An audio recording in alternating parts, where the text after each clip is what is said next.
పేతురు రాసిన మొదటి పత్రిక 1వ అధ్యాయము. యేసుక్రీస్తు అపోస్తులుడైన పేతురు, తండ్రి అయిన దేవుని భవిష్యత్ జ్ఞానమును బట్టి ఆత్మవలని పరిశుద్ధత పొందిన వారై విధేయులగుటకు, యేసుక్రీస్తు రక్తము వలన ప్రోక్షింపబడుటకును ఏర్పరచబడిన వారికి, అనగా పొంతు, గలితియ, కప్పదోకియ, ఆసియా, బితూనియా అను దేశముల యందు చెదిరిన వారిలో చేరిన యాత్రికులకు శుభమని చెప్పి వ్రాయినది. మీకు కృపయు సమాధానము విస్తరులుగాక. మన ప్రభువు యేసుక్రీస్తు తండ్రి అయిన దేవుడు స్తుతింపబడునుగాక.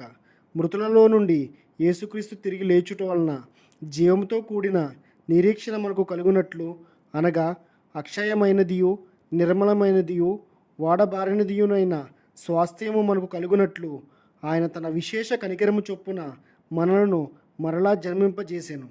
కడవరి కాలమందు బయలుపరచబడుటకు సిద్ధంగానున్న రక్షణ మీకు కలుగునట్లు, విశ్వాసము ద్వారా దేవుని శక్తి చేత కాపాడుబడు మీ కొరకు ఆ స్వాస్థ్యము పరలోకమందు భద్రపరచబడి ఉన్నది.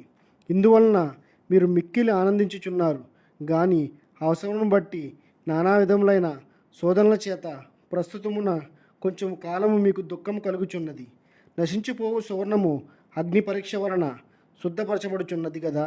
దానికంటే అమూల్యమైన మీ విశ్వాసము ఈ శోధనల చేత పరీక్షకు నిలిచినదై యేసుక్రీస్తు ప్రత్యక్షమైనప్పుడు మీకు మెప్పును మహిమయు ఘనతయు కలుగుటకు కారణమగును.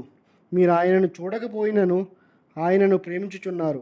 ఇప్పుడు ఆయనను కన్నులారా చూడకయే విశ్వసించుచు మీ విశ్వాసములకు ఫలమును, అనగా ఆత్మరక్షను పొందుచు చెప్పనశక్యమును మహిమాయుక్తమునైన సంతోషము గలవారై ఆనందించుచున్నారు. మీకు కలుగు ఆ కృపను గూర్చి ప్రవచించిన ప్రవక్తలు ఈ రక్షణ గూర్చి పరిశీలించుచు తమ యందున్న క్రీస్తు విషయమై శ్రమలను గూర్చియు వాటి తర్వాత కలుగబోవు మహిమలను గూర్చియు ముందుగా సాక్ష్యమిచ్చినప్పుడు, ఆ ఆత్మ ఏ కాలమును ఎట్టి కాలమును సూచించుచున్నదో దాన్ని విచారించి పరిశోధించిరి. పరలోకము నుండి పంపబడిన పరిశుద్ధాత్మ వలన మీకు సువార్త ప్రకటించిన వారి ద్వారా మీకు ఇప్పుడు తెలుపబడిన ఈ సంగతుల విషయమై తమ కొరకు కాదు గాని మీ కొరకే తాము పరిచర్య చేసిన సంగతి వారికి బయలుపరచబడెను. దేవదూతలు ఈ కార్యమును తొంగి చూడగోరుచున్నారు.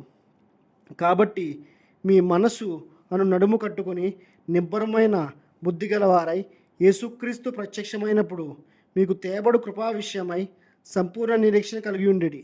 నేను పరిశుద్ధుడనై ఉన్నాను గనుక మీరును పరిశుద్ధులై ఉండుడని వ్రాయబడి ఉన్నది. కాగా మీరు విధేయులకు పిల్లలై మీ పూర్వపు అజ్ఞాన దశలో మీకుండిన ఆశలను అనుసరించి ప్రవర్తింపక, మిమ్మల్ని పిలిచిన వాడు పరిశుద్ధుడై ఉన్న ప్రకారము మీరును సమస్త ప్రవర్తన యందు పరిశుద్ధులై ఉండుడి. పక్షపాతము లేకుండా క్రియలను బట్టి ప్రతి వారిని తీర్పు తీర్చువాడు తండ్రి అని మీరు ఆయనకు ప్రార్థన చేయుచున్నారు.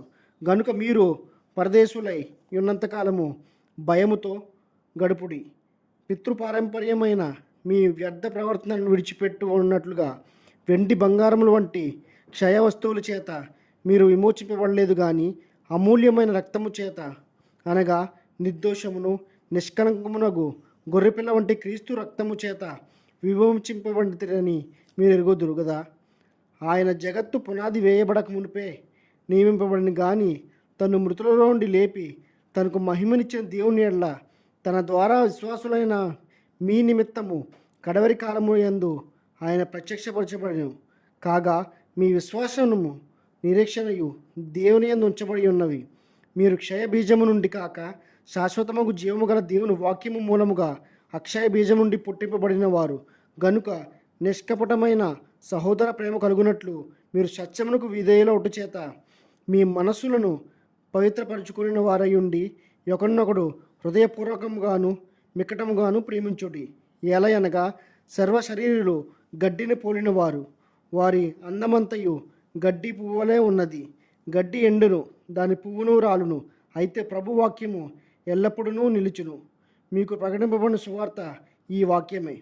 ఈ వాక్య భాగం దేవుడు దీవించి ఆశీర్వదించును గాక. Amen.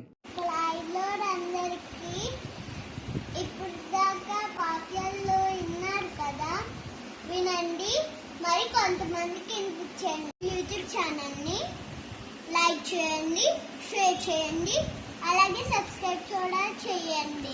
Jesus loves you all. Amen.